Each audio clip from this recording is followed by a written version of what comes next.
I have spent my entire life either at the schoolhouse, on the way to the schoolhouse, or talking about what happens in the schoolhouse. Both my parents were educators.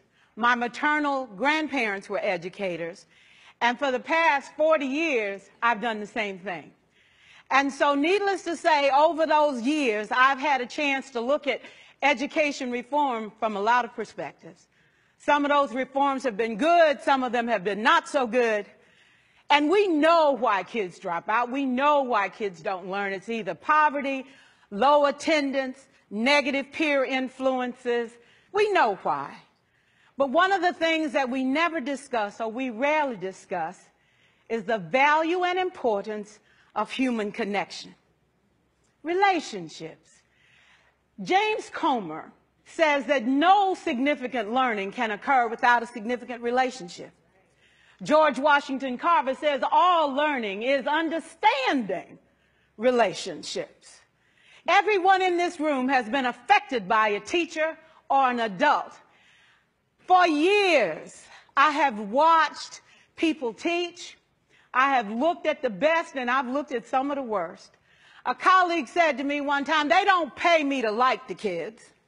They pay me to teach a lesson. The kids should learn it. I should teach it. They should learn it. Case closed. Well, I said to her, you know, kids don't learn from people they don't like.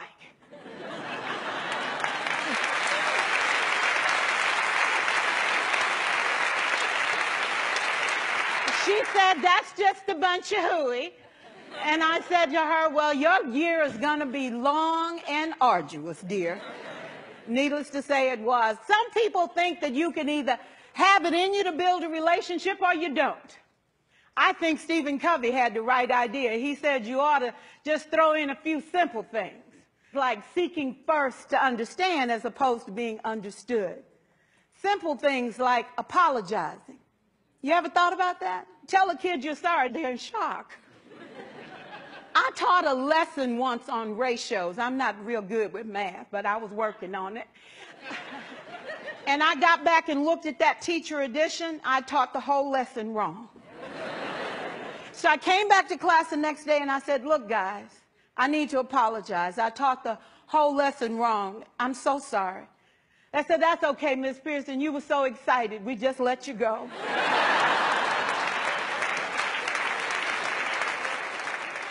I have had classes that were so low, so academically deficient that I cried. I wondered, how am I going to take this group in 9 months from where they are to where they need to be? And it was difficult. It was awfully hard. How do I raise the self-esteem of a child and his academic achievement at the same time?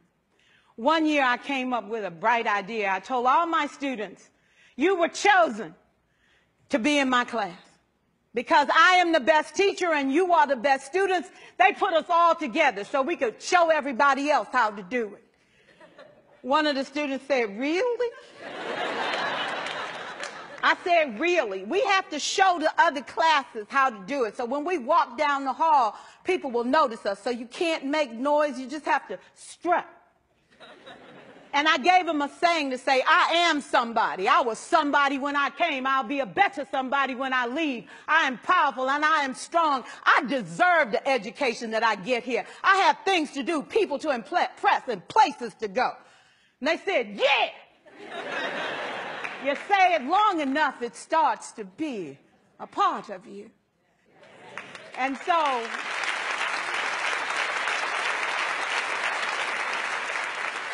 I gave a quiz, 20 questions. Student missed 18. I put a +2 on this paper and a big smiley face. He said, Miss Pearson, is this an F? I said, yes.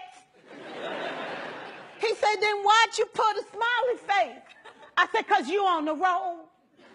You got 2 right, you didn't miss them all. I said, and when we review this, won't you do better? He said, yes, ma'am, I can do better. You see, -18 sucks all the life out of you. +2 said, I ain't all bad.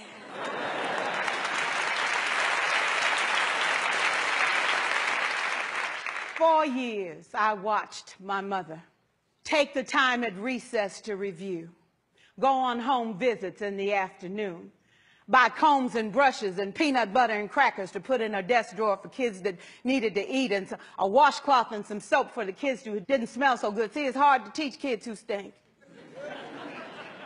And kids can be cruel.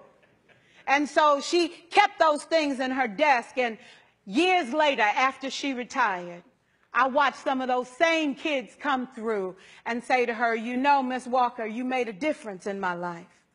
You made it work for me. You made me feel like I was somebody when I knew at the bottom I wasn't. And I want you to just see what I've become. And when my mama died 2 years ago at 92, there were so many former students at her funeral. It brought tears to my eyes, not because she was gone, but because she left a legacy of relationships that could never disappear.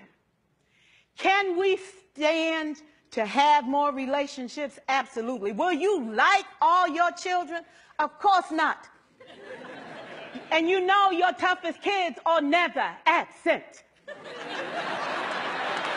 Never.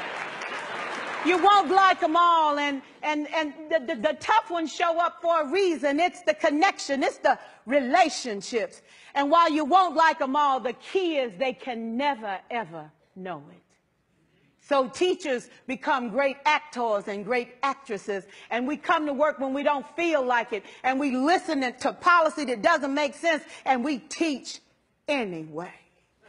We teach anyway because that's what we do. Teaching and learning should bring joy. How powerful would our world be if we had kids who were not afraid to take risks, who were not afraid to think, and who had a champion? Every child deserves a champion, an adult who will never give up on them, who understands the power of connection and insists that they become the best that they can possibly be. Is this job tough? You betcha. Oh, God, you betcha. But it is not impossible. We can do this. We're educators. We're born to make a difference. Thank you so much.